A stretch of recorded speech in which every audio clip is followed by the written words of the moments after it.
Kalau kita tengok balik pada topik ni, ini adalah berkenaan dengan error, sambungan kepada error tu sendiri. Sebab error ni kalau kita buat measurement dalam banyak-banyak keadaan, bila kita buat measurement dengan data yang banyak, data kan bila saya sebut banyak data tu boleh jadi 20, 30, 10 pun dah kira banyak data lah. Tapi kalau kita tengok dalam dunia sebenar, dia tak adalah sampai 20, 30 je, dia beratus. Sometimes boleh sampai beratus ribu, berpuluh-puluh ribu data yang diambil hanya untuk mengira satu parameter saja, ataupun satu variables. Saya suka ambil contoh dunia yang kita susah nak tengok, dunia yang susah kita nak sentuh. Benda yang susah kita nak sentuh, benda yang susah kita nak lihat dengan mata kasar. Sebab zaman sekarang kita dah start pergi pada nano, start pergi kepada bigger object than that, which is kita punya equipment tu tak dapat nak sentuh, tak dapat nak tengok. Contohnya kalau kita nak measure size of the moon, size of the sun, size of the black hole, so kita tak boleh nak pergi bawa pembaris kita nak measure. Juga kita cannot use our physical measurement tools yang usually we have in the lab and in the shopping, in the kedai-kedai yang kita jumpa. Kalau macam saiz yang nano, kecil, so kita kena ada special design of equipment untuk kita nak ambil data tu. Dan bila kita ambil, kita tak boleh ambil sekali, kita kena ambil banyak kali, sebab dia akan ada uncertainties of measurement, because bacaan yang kita ambil itu dia tidak direct, dia kita tengok dengan menggunakan special tool, dan dia akan ada sama ada kita dapat bacaan sebenar, true value, atau kita akan dapat bacaan yang average of the measurement. Contohnya kalau kita nak kira size elektron dalam atom, kita ada elektron, kita ada neutron, kita ada nukleus. So kat situ yang elektron tu kita boleh calculate dengan menggunakan theoretical equation. Physicist dia dah buat equation nak calculate size of the mass of the electron. Tapi kita boleh gunakan equipment kita, measurement equipment, untuk measure size of electron tu. Dan nak ambil, dia tak boleh ambil sekali lah, dia kena ambil banyak kali lah. Kita letakkan alat tu, kita ambil measure banyak kali, then we get the average value of the size of the electron. Tu contoh elektron, banyak lagi lah. Kalau kita zaman-zaman nano ni, partikel nano, ataupun kalau dalam contoh, kalau zaman sekarang yang pakai nano apa, refrigerant ni, coolant. Kalau dalam kenderaan kita ada coolant. Sekarang dah ada nano coolant. So nano coolant tu maksudnya dia ada partikel dalam fluid tu yang function as the coolant, yang working, yang menyebabkan coolant tu menjadi lebih efektif. So nano partikel tu kita nak measure size dia, kita kena gunakan special equipment lah untuk measure size dia. Dan kita kadang-kadang kita tengok the size tu dia ada banyak, dan bila disebut nano partikel, dia berterabur banyak lah. So walaupun semuanya size lebih kurang sama, tapi kita nak tengok size setiap satu ni, kita kena ambil bacaan keseluruhan ke semua. So kita ambil bacaan semua, dan kita masuk dalam statistik, kita kira. Okay, so average size of the nanoparticle is this. Banyak-banyak ni. So itulah cara dia. Itulah gunanya kita punya kaedah ni dalam measurement lah. Mana kita nak measure sesuatu yang dalam bilangan yang besar, dalam bilangan yang banyak, dalam keadaan kita nak buat ulangan-ulangan pada measurement kita. Kadang-kadang measurement kita tu kita kena dapatkan bacaan yang sah, yang tepat, yang accurate. Mungkin kita akan ambil banyak kali, banyak kali dalam different days, different locations. So with this different situations, kita ambil data dan kita kena tengoklah different the output from the measurement tu. So kita nak sahkan bacaan kita betul atau tidak, tepat atau tidak, kita gunakan kaedah statistik lah. Statistik ni untuk kita tengok. So kat sini ada banyak benda yang kita kena tahu. Again, benda ni melibatkan terminologi. Kita akan ceritakan terminologi yang berkenaan dengan subjek ni. So dekat sini first kita akan tengok sampel. Bila saya masukkan sampel, apa itu sampel? Sampel tu ialah a set of data, yang kita ambil dalam pengukuran, measurement yang berulang-ulang. Kita akan tengok, kita akan ambil banyak data. Okay. Kita ulang sekali, ulang 2 kali sampailah beratus kali. Itulah set data kita. Set data ni kita panggil one sample. It's a sample. Key dia kat sini. Fixed operating conditions. Okay. Dalam keadaan yang sama lah. Dalam situasi yang sama kita ambil data banyak kali. Okay. Kalau kita tukar keadaan lain, contohnya kita tukar temperature. Lepas tu kita measure sekali lagi. Itu dah jadi sampel lain dah. Another sample. Okay. Baik. So, dan kita this variable ataupun sampel tu kita panggil measured variable. So, kalau panjang, biasa kalau kita guna pembaris sekali kita ambil kan, sebab kita memang nampak fizikal kan. Tapi kalau kita nak ambil banyak kali, so let's say kita ambil pembaris, kita ukur size of pensel, kita ukur 6 kali. So 6 kali itulah set data kita. Satu sampel data. One sample data equal tu ada 6 set of measurement. Itu maksud dia. So saya nak semua ni kena clear this terminology so that kita can go further dalam discussion kita. Sebab kita main dengan banyak data, kita kena establish kita punya terminology berkenaan dengan ni. Okay. So untuk statistik dia ada banyak tau. There's a lot of statistical kita panggil distribution. Sebab bila kita ambil data banyak dan bila kita plotkan data ni, dia akan distributed dalam keadaan berapa keadaan yang umum lah, yang general. So kat sini kita ada distribution dia boleh jadi pertama normal distribution. Yang ni biasa kita jumpa lah. Contohnya kita ambil data ketinggian pelajar dalam kelas. Contoh dalam kelas kita. Kelas BTD 2142 ni, measurement and instrumentation. Kita ambil data ketinggian setiap orang. So kita plotkan semua. So kita bila kita plot, biasanya normally kita akan dapat plot yang macam ni lah, normal plot, normal distribution plot. Okay. Untuk case macam ni senang, kita ada equation yang sesuai. Dan kita pun dah biasa pakai.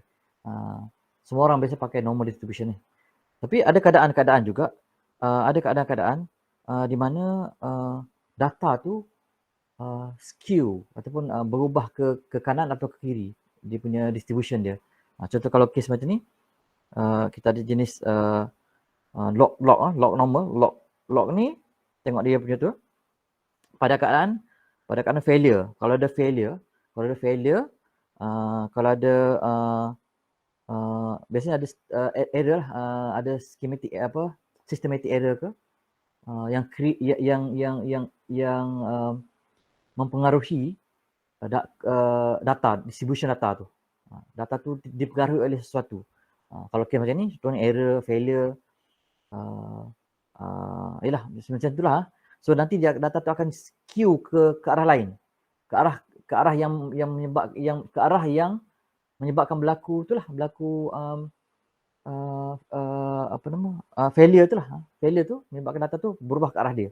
Ada keadaan banyak lagi contohnya sini macam Poisson ni dia berubah ikut masa. Berubah ikut masa. So dia kiri ke kanan dia ikut masa. So kalau case macam ni ada equation yang sesuai lah. Kalau macam contohnya kalau normal distribution, biasa kita pakai equation ni lah. Memang equation dah untuk dia. Untuk kira kalau data tu distributed macam ni. Data tu distribute macam ni. Kita akan pakai normal distribution. Tapi kalau kita data tiba-tiba jadi macam ni, so kita kena pakai log normal. So ni equation dia. Samalah kalau Poisson. Poisson macam ni equation dia. So lagi ada banyak lagi, bukan tu je. Kita ada lagi, kita ada a lot of distribution. We have Weibull distribution. We also have binomial distribution. Binomial ni dia pun sebenarnya lebih pada directional jugalah. Tapi kita tak akan tengoklah detail on this additional statistical distribution ni. We are focusing on the first one. Okay, yang ni yang normal. Kita fokus pada yang normal ni lah. Normal ni. So untuk normal ni kita go lebih detail lah. So if you go detail about the normal distribution, so again I will show you the equations ataupun kita panggil probability distribution function. Sebab bila dia duduk macam ni kan, dia berterabur macam tu.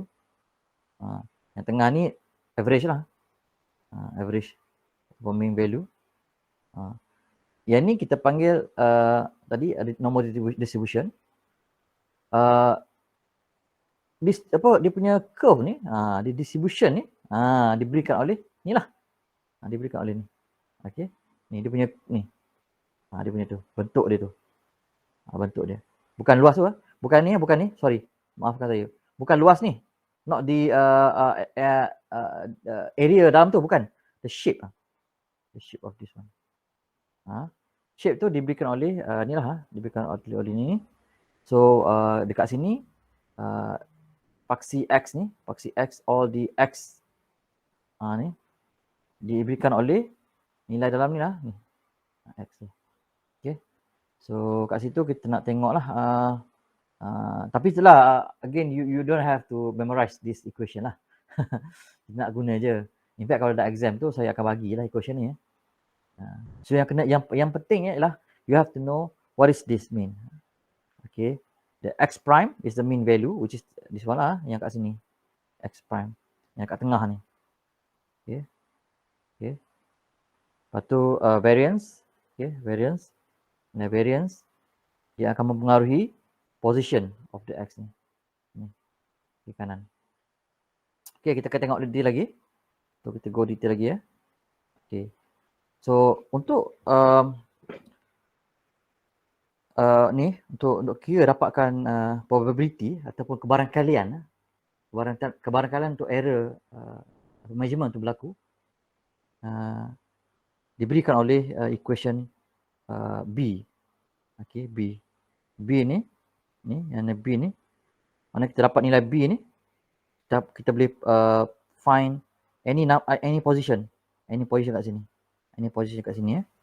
So given by B ya. Okey. Itu equation yang umum.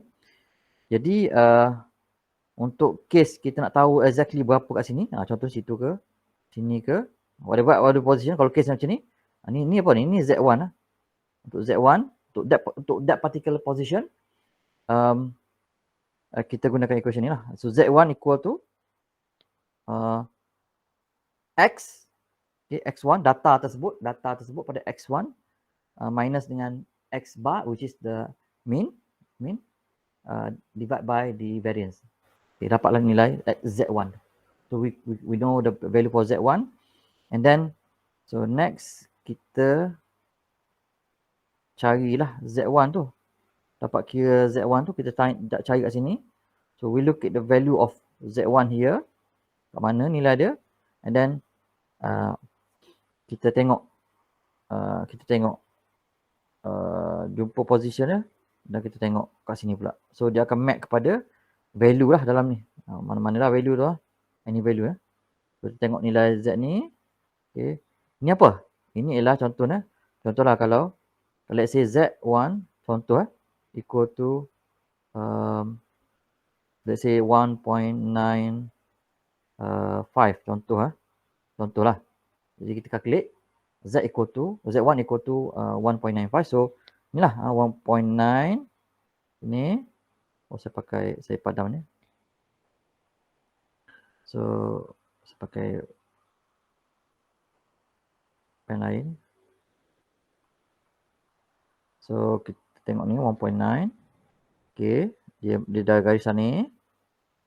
Okay, lepas tu 5 ni kat sini. Okay, so dia ni value dia lah. Sorry. So ni value dia. Okay.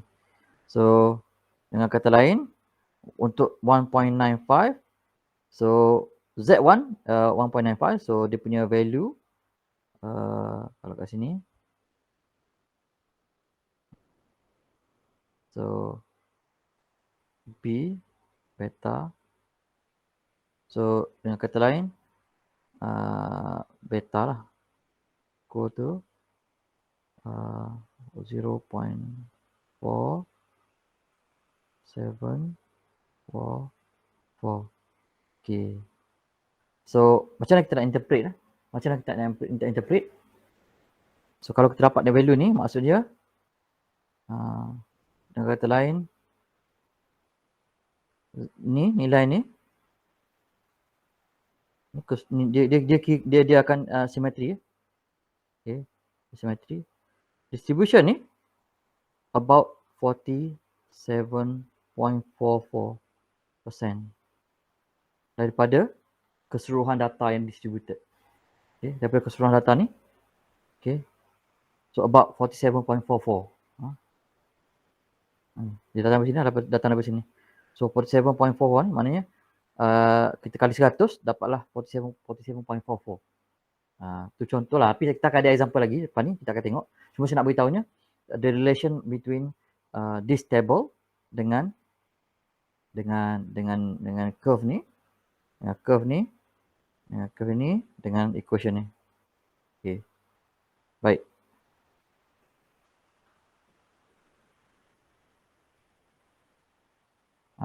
Ni sebenarnya benda yang sama je sebab saya terang lebih awal. So apa yang saya terangkan tadi tu sebenarnya inilah benarnya. So kalau data kita yang banyak tu, yang berterabur banyak tu, 1000 data, 1 million data, okay, for one measurement. So when we plot, we can have this curve, this probability dia akan berbentuk curve macam ni. Okay. So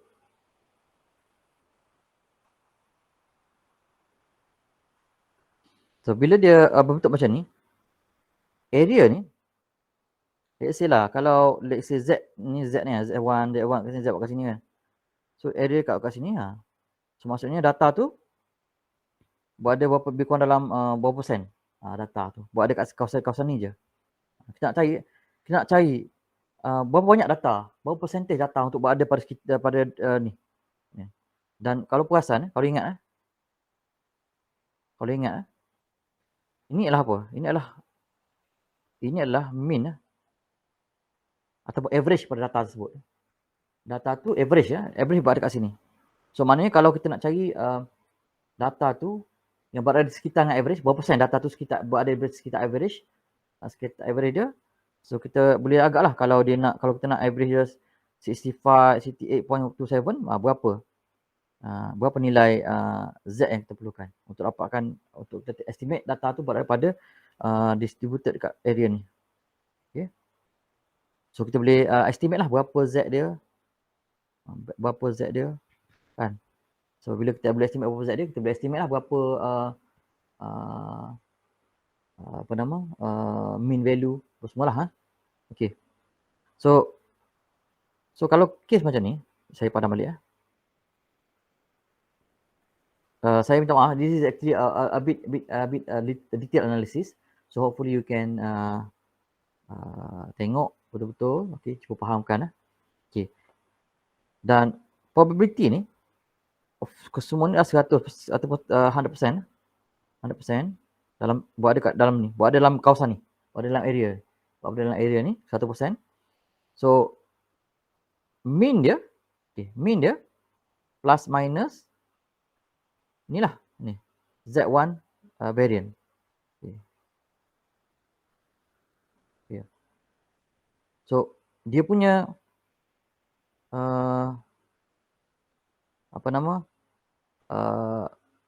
kalau kita ada probability macam ni, bila kita ambil bacaan, bila kita ambil data,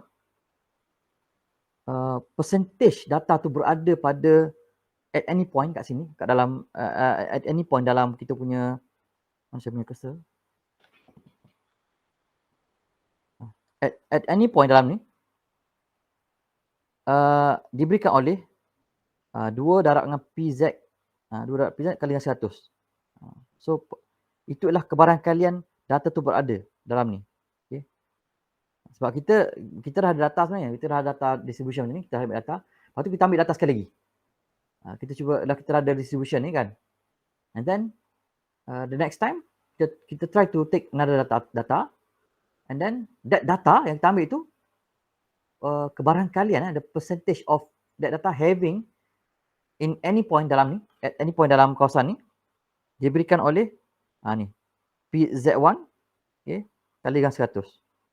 Kita tengok contoh. Dia tak faham lagi, kita cuba tengok contoh. Okay, contoh untuk table 4.3, table 4.3. Ini table 4.3 ya. Okay, refer table ni, refer table 4.3 kalau awak nak tengok balik video ni, refer to table 4.3. Okay, according to this table,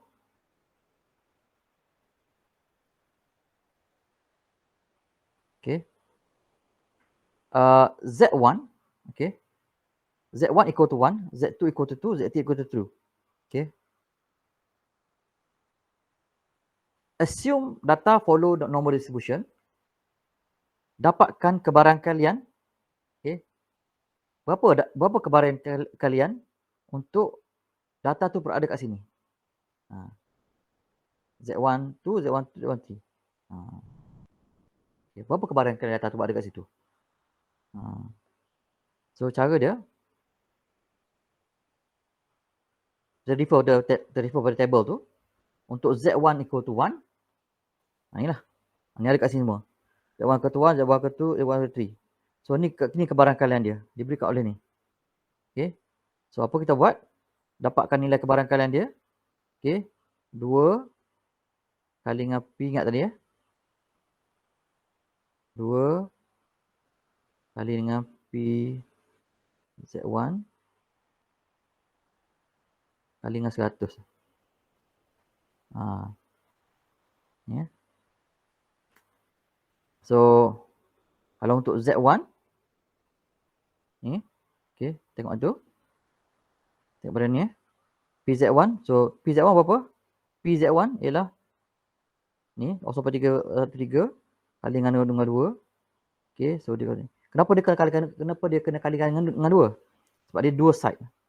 Dia two side. Side sini dengan side sini. So dia dua belah. Dua belah.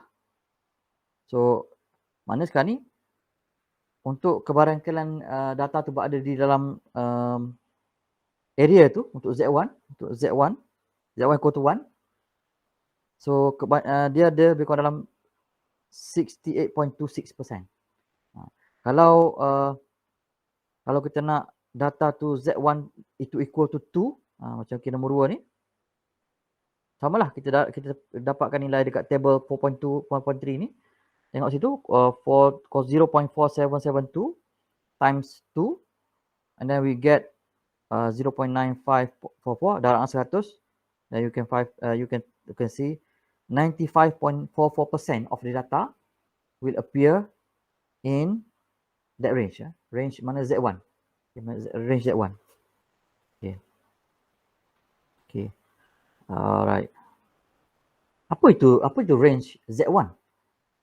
Saya nak you all faham. Apa itu tak Jana. Saya bawa soalan awak, sorry, minta maaf. Bukan 1.9 tu contoh saya. Tak kisahlah awak ambil berapa pun tak kisahlah. Okey. Okey, saya sambung balik tadi. Okey, kenapa apa maksud dia Z1 equal to 1 tu? Saya tengok sini. Tengok Tengok ni. Saya nak relatekan dengan benda ni. So data kita ada banyak kau. Data kita banyak. Data kita berapa banyak? Let's say sejuta data. So average dia kita boleh kira dapatkan average dia. And then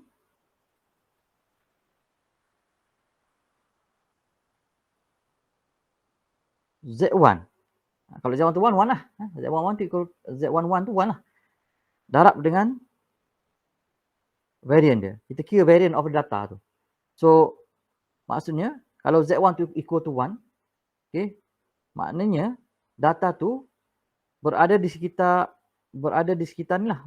ni plus minus kan, let's say kalau Z1 equal to 1 kan.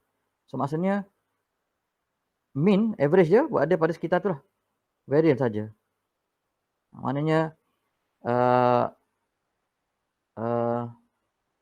kecil lah. Kecil. Tapi kalau Z1 tu equal to Z1 tu equal to 2, maksudnya X bar plus minus 2 variant. Maknanya range besar, makin besar. Range makin besar. Kalau Z3 Z1 equal to 3, Z1 equal to 3, dia jadi plus minus 3 variant pula. So maksudnya lagi besar. So kalau kita punya measurement, kita measure lah. Tengok measurement. Dia punya plus minus tu besar. Apa maksud dia? Maksudnya measurement kita tu ada banyak uncertainties lah. Besar lah error dia. Betul tak? Kan? Maknanya kalau Z1, so berapa kebarangkalian data akan berada di dalam julat tu. Julat besar tu. So, of course lah kan. Kalau kita ambil data, tengok sini nak. Tengok graf, tengok yang ni. Tengok graf ni.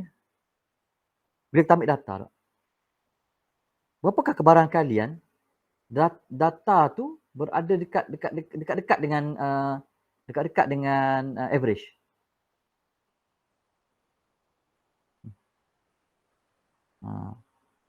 So, berapakah data yang ikut dekat dengan ni? Sekitar ni. Mesti lagi kecil kan kebarangkalian data kat situ. Kebarangkalian data tu pada besar ni, maknanya lagi besar data tu kemungkinan akan ada kan. So dengan kata lain, kalau Z1 tu besar, maka besarlah dia punya range tu. Range dia. Okay. Kalau Z tu kecil, maka range tu kecil. Error, kalau kita dapatkan error tu kecil, maka kita assume lah. Kita assume maksudnya gini. Kalau kita ada range of error tu besar, so data kita kemungkinan dia berada dekat random yang besar. Tu susah jugalah kita ambil data. Tapi kalau kita nak measure data tu, kita tengok data tu, kalau kita nak tengok data tu dekat-dekat dengan mean average, kemungkinan untuk data tu berada dekat average tu tak tinggi sangat. Kalau normal distribution, kalau dekat-dekat dengan half tu mungkin dalam 50% lah. 50% ataupun 60% lah. Tergantung lah. Kalau kita besarkan lagi range tu, maka kebarangkalian tu tinggi lagi lah. Okay. Apa kita akan tengok lagi contoh lain.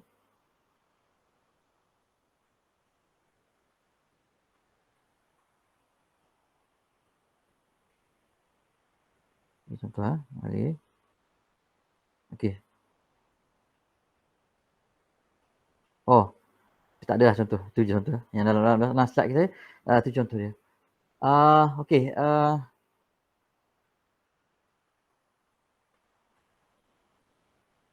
Kalau ada soalan boleh type, boleh tanya. Tapi itulah maksud saya. Z1, okey, Z1 satu lagi saya nak tambah sikit. Z1 kalau kita perasan Z1 ni apa sebenarnya? Macam mana kita dapatkan calculation Z1? Dia kat sini.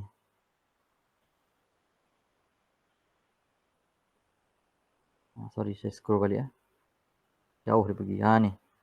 Maknanya Z1 tu sama dengan X1, bacaan X kita. X kita lah, measurement kita, nilai measurement kita tu. Tolak dengan nilai average, bahagikan dengan sesian piawai ataupun standard ataupun variance. Bukan standard deviation, variance. Yeah. And then we get the Z1. So the probability of X1, appear in any parts of this curve is depend on the value of Z1 lah. Okay. Maknanya kalau X1 ni kita ada kat sini, apa kebarangkalian X1 tu ada kat situ? Berapa X1 tu ada kat sini? So kita boleh kira dengan menggunakan distribution. Nanti saya akan bagi contoh lagi. Saya akan bagi contoh dalam kita punya assignment. Lepas pada kelas ni, saya akan bagi assignment. You boleh tolong buat dan kita akan bincang. Okay. Tapi ini untuk data, kita panggil infinite data. Data yang besar. Million, trillion. Biasanya kalau kita bincang pasal nanoparticles, kita kira gunakan data ni. Let's say lah kita ada data yang finite. For example, if we have n value data ataupun n data ataupun in our sample, dalam sampel kita ada n data. So n tu can be 20, 30, 40 or 100 or some value that we can put the numbers. So that's a finite data, finite value. Bila kita ada data ni, biasa kita ambil data ni, kita boleh predict the behavior of the data lah. Data ni macam mana, data ni menunjukkan apa? Data ni menunjukkan area yang besar ke? Data ni menunjukkan measurement kita precise ke? Data ni menunjukkan bacaan kita measurement kita ni accurate ke? Okay. So dengan menggunakan statistik ini, kita boleh tentukan measurement kita accurate, precise,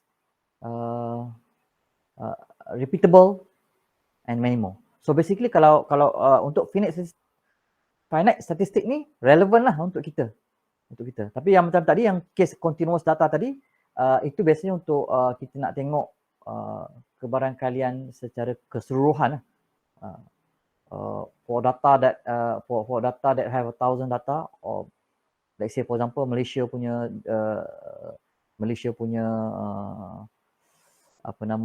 distribution.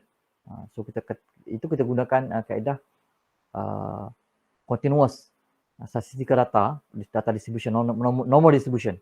Okay.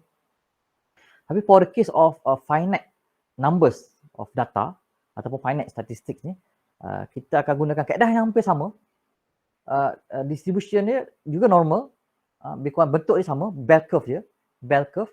Tapi kita ada equation yang sedikit berbeza. Dia melibatkan kita punya data. Okay. So jadi pertama, ada dua keadaan kalau kita perhatikan, beza di antara infinite statistik yang tadi kita tengok dengan finite. Bezanya infinite ni dia memang a true behavior of data. Data tu itulah keadaan sebenar dia. True value, true behavior. Keadaan sebenar itu. Tapi kalau finite statistik ni ialah hanya behavior pada data yang kita ambil tu je. Data yang kita ambil tu. Mungkin kita ambil data hari ini. So dia hanya menerangkan data atau keadaan untuk hari ini saja. Okay. Kalau kita tengok pada hari let's say last week, kita ambil data 30 data contohlah. So data itu hanya spesifik untuk hari itu saja. So dia hanya menerangkan behavior pada data yang kita ambil tu lah. Okay. Tapi kalau macam infinite statistik ni data bertahun-tahun sepanjang tahun, daripada tahun satu dekad,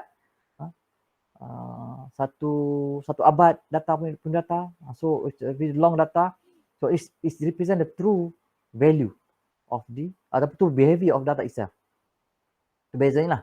Jadi untuk case kita memang lebih tepat kalau kita banyak gunakan, kita buat calculation menggunakan finite statistik lah. Okay.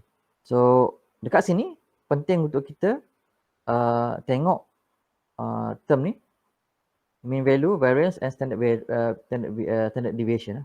Ketiga perkara ni penting. So kita boleh kira lah. Kita ada 20 data, kita boleh masukkan dalam Excel tu sebenarnya. Masukkan dalam Excel tu calculate lah. Dia automatically boleh calculate mean value, variance, standard deviation. So tak perlulah saya nak ajar macam nak kira kan.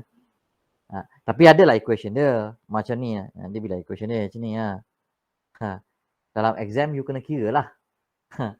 You kena kira lah. Tapi saya tak adalah nak bagi awak data sampai 100-200 data. Nanti jenuh nak mengira. Biasa kita akan bagi dalam, untuk exam, for the purpose of exam, 10 data. So sempatlah awak nak kira. That's why agak relevan lah topik ni untuk kita bincangkan. Pada data tu memang kita boleh kira lah. Okay. So mean value apa calculation dia? Mean value tu simple je. Tambah semua data, bagi dengan bilangan data tu. Standard deviation equation dia. Ini variance. Sorry. Ini adalah standard deviation. Okay. Kalau perasan dalam tajuk repeatability dan previous, I think last week, kita tengok berkenaan dengan SX ataupun standard deviations untuk kira. Iqbal Jafri tanya, subjek ni ada final exam ke? Tak ada final. Ada test 1 dan test 2. Test 1 22 bulan November. Next 2 weeks, lagi 11 hari lagi. Test 1. Lepas tu test 2. Test 2 lepas midterm break. Okay. Kita ada test 2. Tapi jangan risau pasal test ni. Test ni dia nak tengok kemampuan awak mengira je. Kemampuan awak mengira, dapatkan data based on yang saya bagi tahu ni. Kalau awak boleh buat seperti mana yang saya ajar ni, saya akan bagi nanti assignment ataupun latihan. You buat yang tu je. Kita akan repeat balik apa yang sama supaya saya nak tengok kemampuan you buat sendiri individually. Okay. Alif Akmal tanya, midterm break bila? Midterm break minggu ke-7. Seminggu selepas kita midterm. Seminggu selepas kita ada exam test 1. Lepas tu kita ada break. Kalau nak tengok lebih lanjut tarikh dia, awak Google kalender akademik UMP.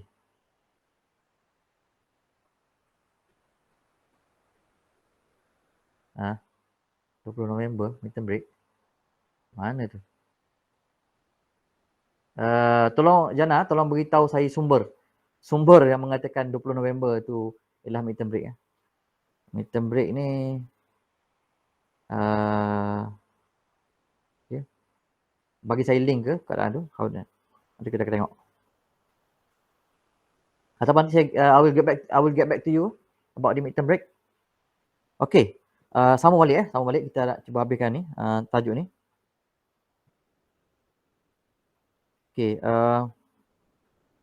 So untuk jika data kita ambil tadi, let's say 20-30 data tu, kita boleh calculate variance, kita boleh calculate standard deviations, kita boleh calculate average dia. But we don't know this data ni ada error ke tak. Kalau dalam keadaan ada systematic error, ingat boleh bayang systematic error tu macam mana? Dalam keadaan systematic error, which is the average is actually moving away from the true value. Sebabkan ada systematic error. The true value, dia punya the average of our measurement ni, dia akan shift bias a bit away from the true value. Itu because of the absence of systematic error. So kalau kes macam ni, kita kena tukar kena pakai equation ni. Kita kena pakai equation ni. Okay. Kalau sekejap jauh pula dia pergi. Okay. Kalau yang dah keadaan biasa, sorry. Jauh pula dia pergi. Okay. So kau tengok ni. Ni. S X bar ni dia tak sama dengan S X. Bukan. X bar tu diberikan oleh sekejap.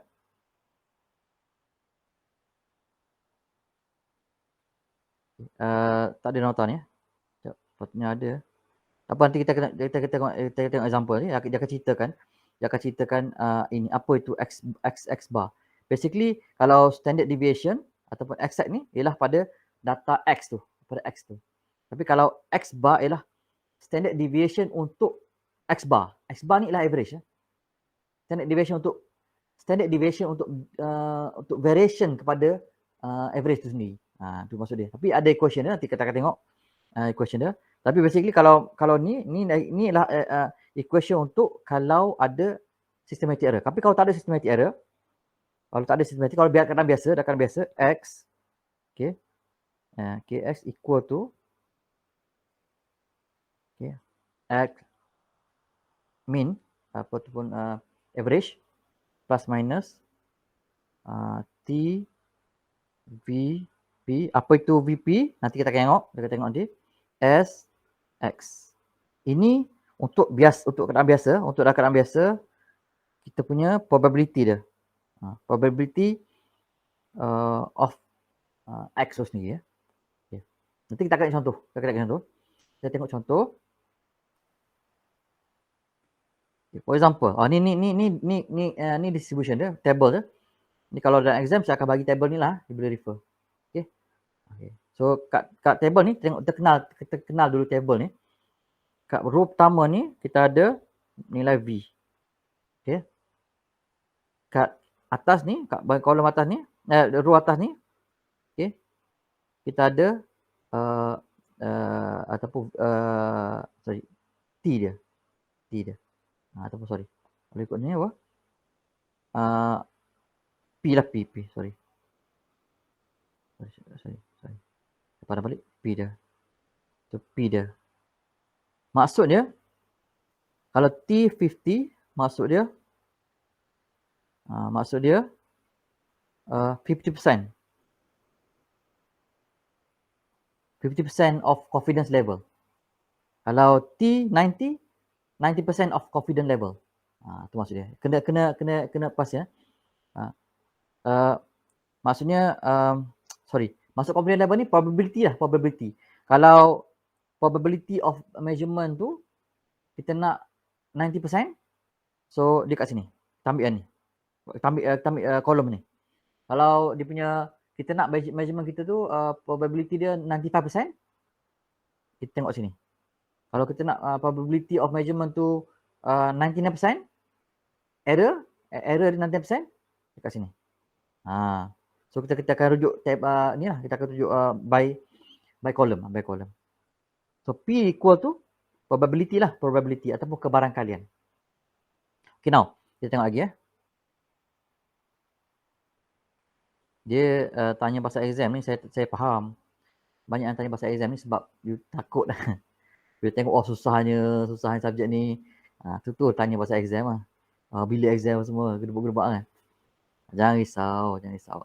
Sabar. Tak susah pun. Kita tengok dia punya soalan. Okay. Mana data set? Ni. Okay. Let's say kita ada data ni.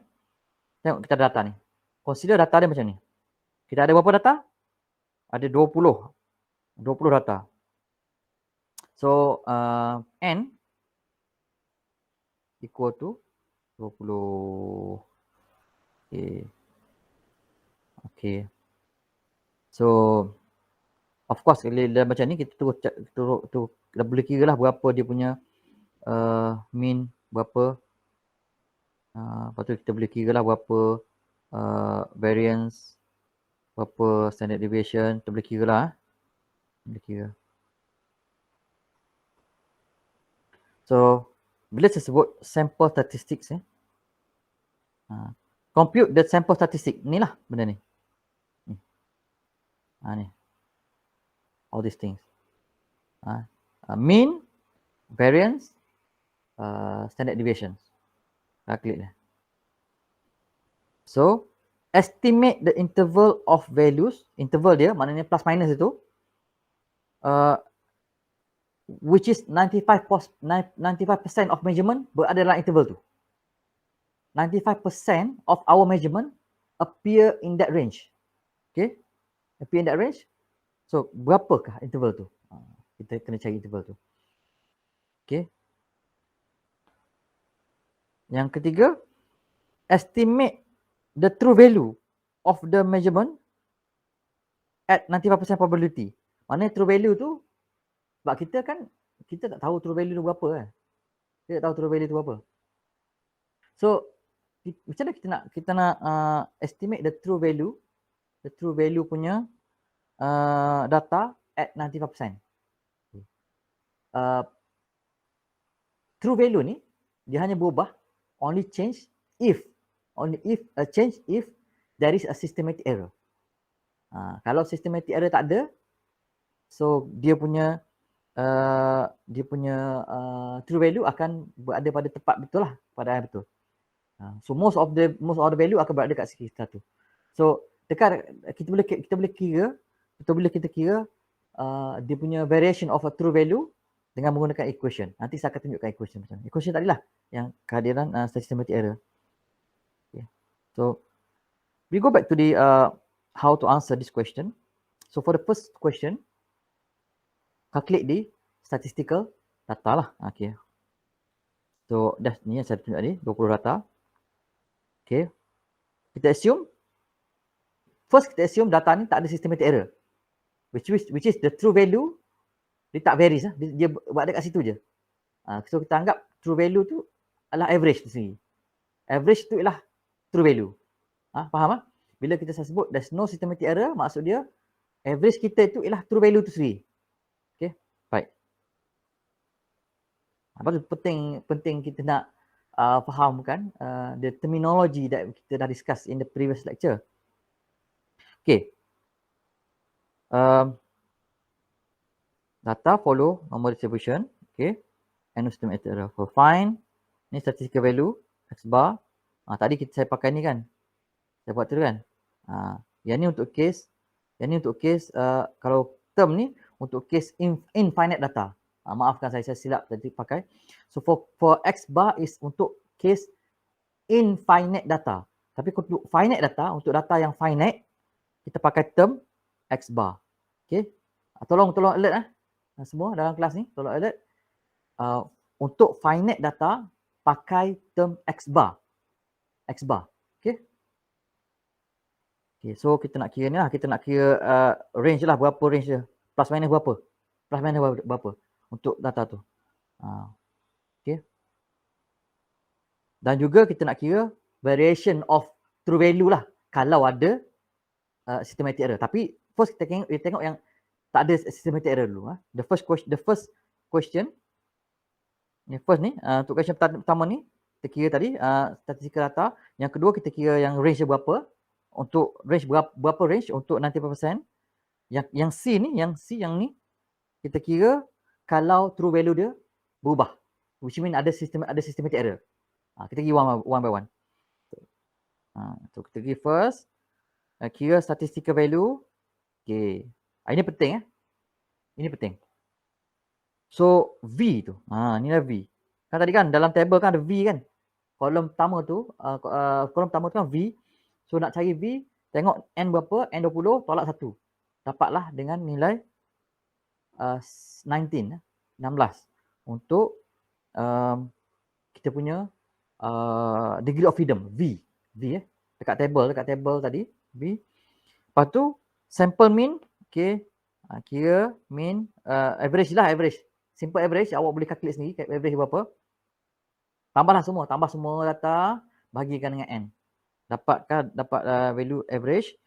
Lepas tu standard deviation, standard deviation ni nak paling senang you pakai Excel. Saya bukan apa, kenapa saya pakai Excel ni macam ni, sebab bila saya bagi exam nanti, you all duduk kat rumah, memang you depan komputer punya. So saya tak boleh nak halang you daripada pakai komputer. Cuma saya nak you buatlah manual calculation juga dalam jawapan nanti ya. Tapi boleh check lah dengan gunakan Excel. Tapi dalam jawapan memang saya perlukan juga manual calculation. So macam mana kita nak tunjukkan equation ni dalam keadaan manual? Okay, you buat table. Saya pergi pada table tadi. Allah, jauh dapat pergi. Ni table tadi ya, 20 table. Mantap lah dia. Ni. So kalau ikutkan equation dia, saya padam balik ni.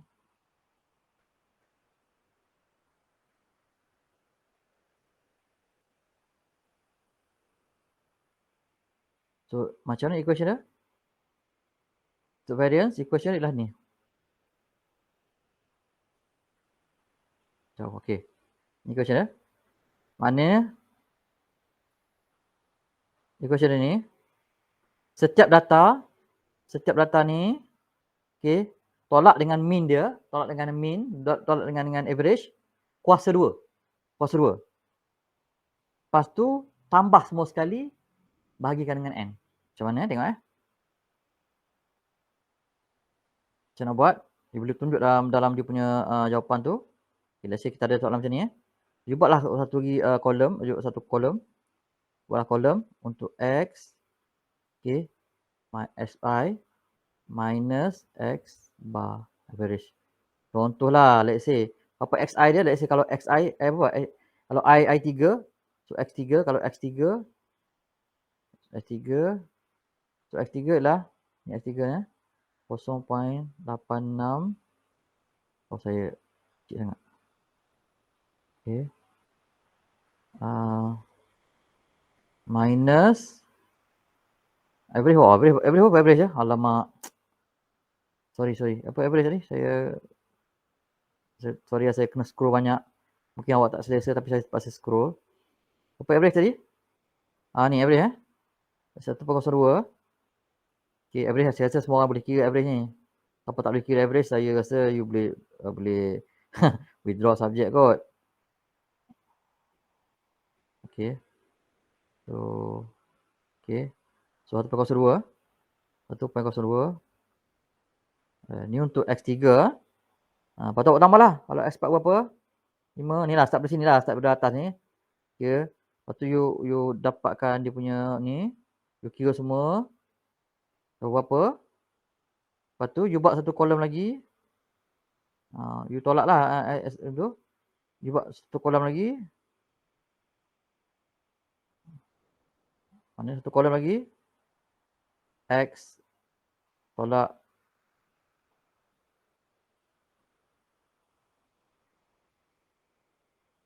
I tolak X bar pula. Kuasa 2. Buat satu kolom lagi macam ni. So hasil ni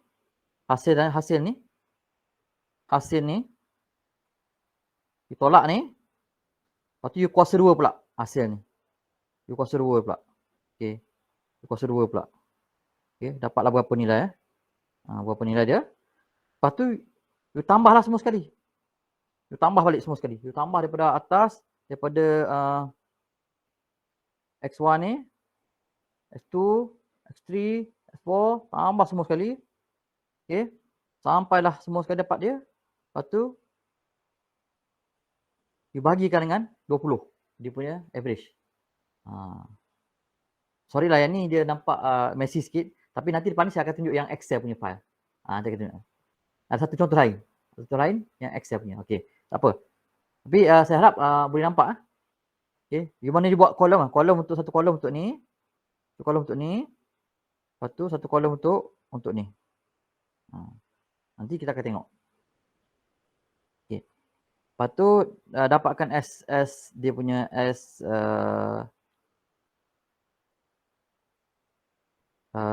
variance, dapatkan variance. So variance dia ialah ni 016. Bukan. Sorry. Variance ni ialah ini standard deviation. Variance tu ialah sebelum pada ni lah, sebelum pada S ni apa? Sebab S X ni ialah variance Ni variance So variance ialah kuasa 2 lah kepada yang ni. Power of this one lah. Power of this one. Dapatlah variance. So ni lah standard deviation lah. Ni standard deviation. Ni standard deviation. Okay. So with that, dapatlah semua statistical value. Lepas tu, tengok tadi V tadi V tadi sama, kalau saya boleh ingatkan balik, V sama dengan N minus 1 sama dengan 19 Kalau masih ingat lagi. So ikut table V 19. Lepas tu tadi ingatlah kita nak 95. Jangan tanya soalan macam tu. Tak apa. Okey. Nanti awak refer balik kita punya perbincangan, awak tahulah kenapa N tu 20. Lepas tu penting saya beritahu tadi, sampel sama dengan jumlah data. Banyak data yang kita ada. So untuk kes ni data yang kita ada berapa tadi? 20 data. So N adalah 20. So sorry, itu sebab saya sebab jangan tanya tadi.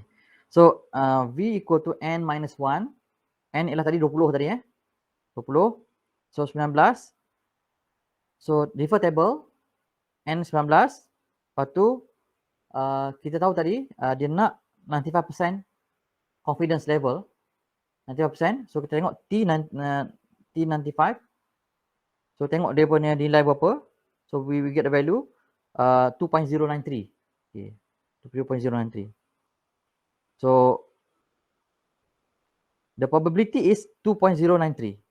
Okay. So kita tengok dari equation tadi. So tengok equation tadi. Kalau saya boleh refer balik equation tadi. So the probability, okay, of x1 is equal to dia punya average dia plus minus t kan darab dengan atau sorry bukan ni bukan variance variance tu untuk case infinite sx t tu refer pada t vp tadi lah, tvp boleh tengok balik equation atas tadi so x1, so average ialah saya padam balik. So saya guna pen lain. So ni average. Okay, ni dia punya dari nilai ni. Okay, and then xx ialah nilai standard deviation. So darab jadi macam ni. So dapatlah macam ni lah. So kita punya dapat untuk case ni untuk 95%, untuk 95% punya kita punya kebarangkalian data tu berada pada 95% confidence. Mana data tu berada pada lingkungan 1.02 plus minus 0.33. Okey, kalau kita katakan mana data tu dia berkisar ni, dia lebih kurang dalam data tu dalam lingkungan ni lah. 0.69 hingga 1.03. Okey. Mana data tu, kalau tengok data balik ni 0.69 data ni. Saya tengok balik data ni. Data ni. Okey. Data ni, kalau tengok balik data ni. Kalau kita balik tengok balik data ni. Saya padam balik ni. 95% of this data ni, 95% of data ni berada pada range 0.69 sehingga 1.2 bukan, sorry. 1.65.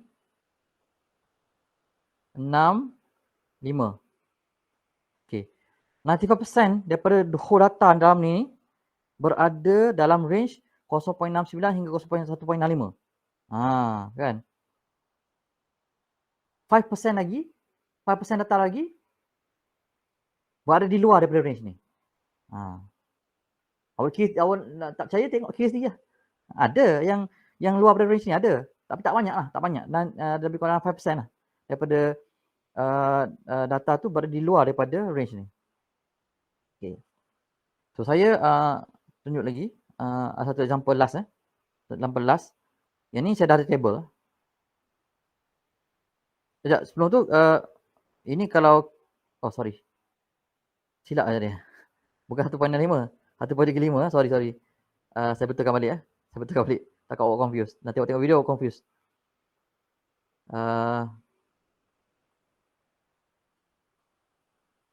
Sorry. Bukan 65. 35. 35. Okey. 0.69 hingga 1.35. Ada dari kekuatan tu. Okey, maafkan saya. Tapi kita tengok satu last contoh untuk akhir yang berkenaan dengan T value ni ataupun statistik finite statistik ni.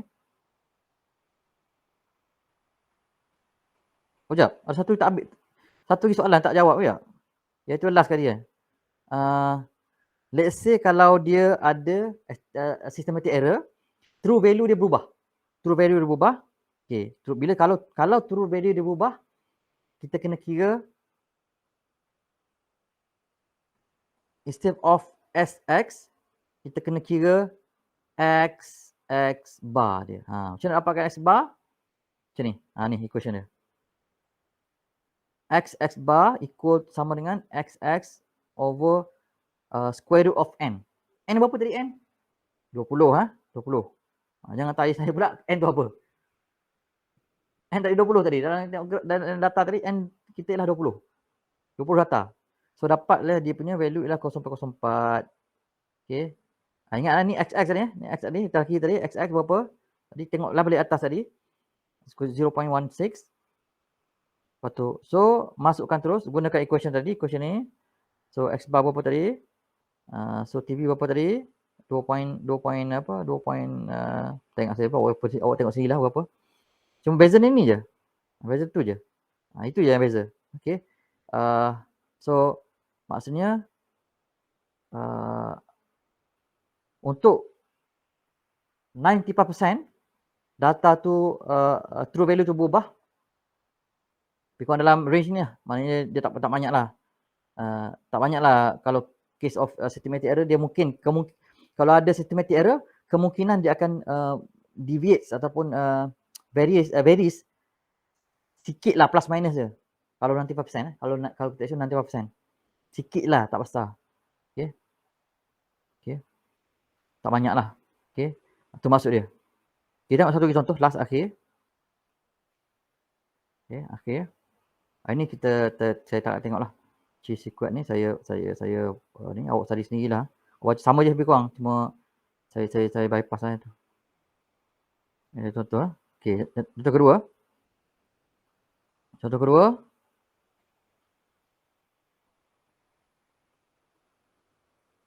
Okey. Contoh kedua. Ni senang sikit. Data ni data dia. Diberikan oleh ni data dia. Soalan yang sama. Pertama, calculate the statistical dia. Yang kedua, calculate for 95% confidence level. Range for the measurement in 95% confidence level.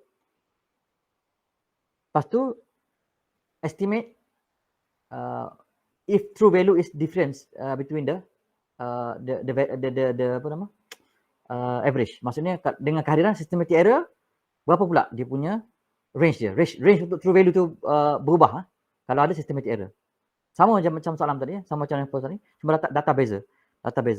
So, yang ni cantik sikit pasal saya dah ada tunjuk kat sini table dia, so macam nak buat. Tadi first tadi, kita kira, of course kita kira dulu berapa ni 60, kita kira berapa average tu average dia, mean dia. Okey, ni dapat mean dia. Dapat mean dia tu. Tambah semua, bagikan dengan 20. Okey, dapatlah mean. Dapatlah dia punya mean. Okey. And then ni pula. Kan nak kira apa nama? Nak kira ni. Nak kira ni. Dapatkan ni. Mula kira ni dulu. Okey. Dapatkan semua tu dalam ni.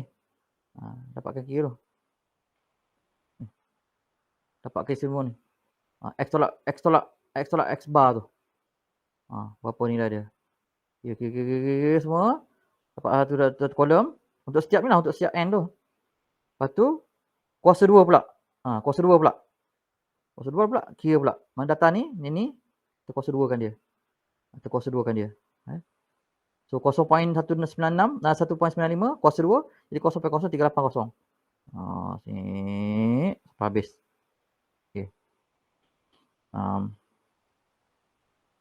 Lepas tu. Tambahlah. Okay. Tambah semua. Tambah semua. So ni maksud dia. Summation. Sorry, saya padam. Okay. Maksud benda ni lah kita ni. Ni maksudnya summation S. Atau sum. Untuk semua 20 tu. Kita tambah semua. Dapatlah 14.195. So. Dapatlah itu. Okay.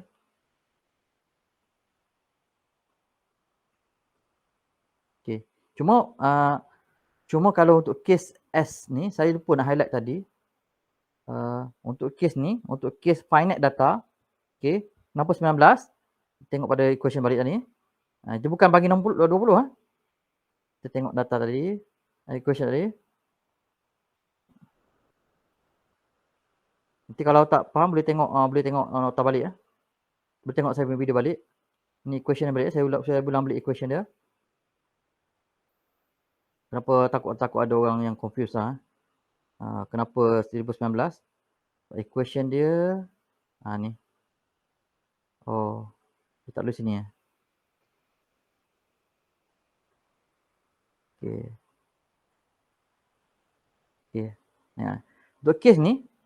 Untuk case ni n.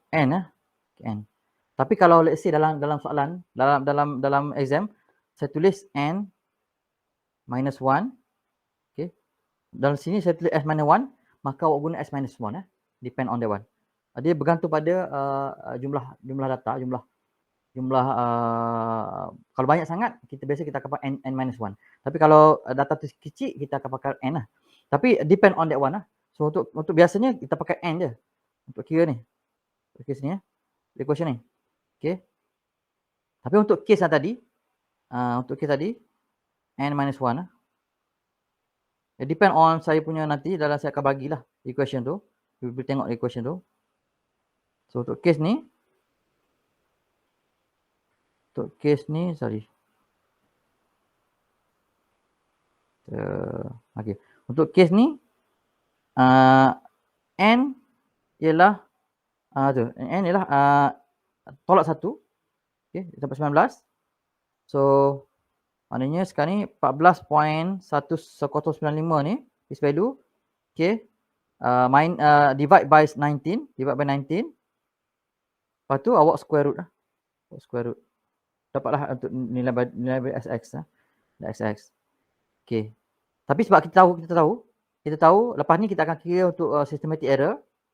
Okey, untuk kira dengan kehadiran systematic error.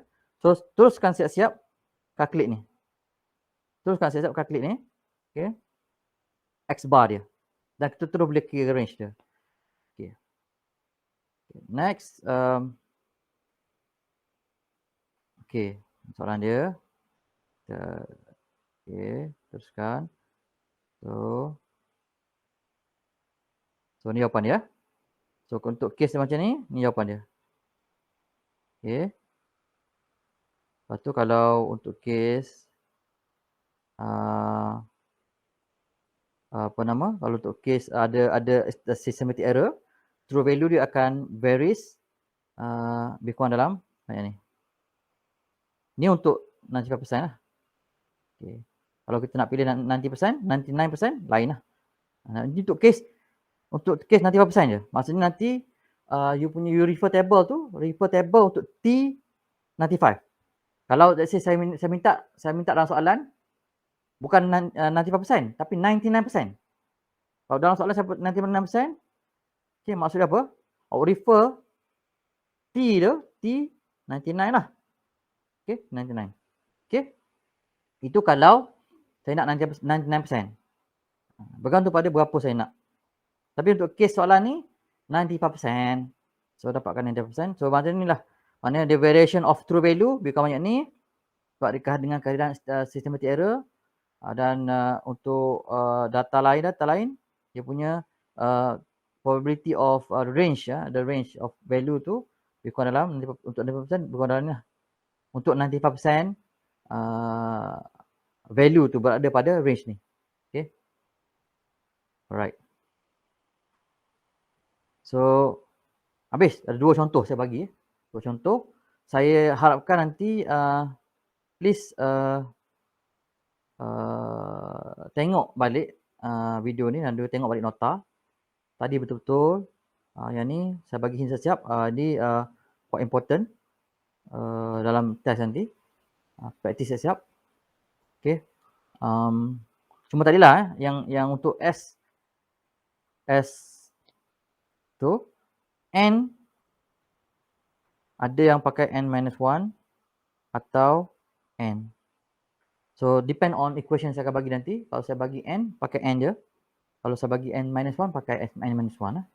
Untuk XX lah, untuk Q ni. Alright, saya rasa tu saja untuk hari ni. Terima kasih banyak. Sorry for the delay because of I have setting up a new setup. This is all about giving the best for you so that you have best experience. Okay, mungkin lepas ni saya akan bagi satu assignment untuk ni je sebagai latihan. Okay, sebagai latihan. Saya akan bagi dulu soalan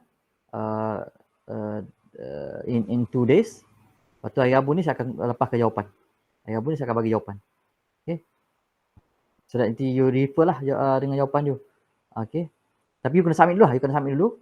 Submit dulu assignment tu. Ataupun quiz 2 ni. Saya akan bagi soalan nanti. Mungkin dalam end of today. So nanti you tolong jawab esok. Lepas tu by hari Rabu you submit dan saya akan releasekan jawapan. Saya tak akan submit jawapan dulu lah. Saya akan bagi jawapan selepas pada you submit semua ni. Then you refer balik lah calculation tu. Okay. Baik. Jangan tanya saya lah. Jangan message saya tanya. Jangan tanya saya pula jawapan betul salah. Memang kalau salah lah. Nak tahu betul salah awak tunggu jawapan keluar nanti. Okay. Saya rasa itu saja untuk hari ni. Saya tengok apa soalan. Afif tanya. Format Excel automation tadi doktor bagi atau kami kena buat sendiri? Okay. Excel tu you buat sendirilah sebab saya tak nak suruh hantar pun Excel tu. Saya nak you hantar dalam bentuk manual calculation. Okay. Dalam jawapan nanti manual calculation lah. Excel tu you buat sendirilah. You practice lah macam nak buat. Okay. You bandingkan dengan manual calculation. Okay. And then how do you submit lah. Dan test saya bagi peluang lah you nak pakai apa method you nak buat. Sebab saya tak ada control pun. You nak buat macam mana cara kan. Tapi yang penting you gunakan kaedah betul untuk calculate kita punya probability of data tu. So hopefully semua boleh faham lah apa yang kita bincangkan pada hari ini. Saya rasa saya terpaksa stop lah kita punya perbincangan sebab dah pukul 12 lebih ni. Minta maaf saya ambil 3 minit masa anda untuk lanjut ni. So sebarang pertanyaan boleh tanya dekat personally, tanya dekat saya punya Telegram atau pertanyaan kelas. So itu saja untuk hari ini. Saya ucapkan terima kasih pada yang hadir. Kita jumpa lagi pada hari Rabu pada untuk topik yang berlainan. Kita tutup topik ni kita tutup topik untuk fundamental of measurement ni. Untuk hari Rabu nanti kita buka tajuk baru berkenaan dengan sensor, which is strain sensor. Okay, terima kasih banyak. Assalamualaikum warahmatullahi wabarakatuh.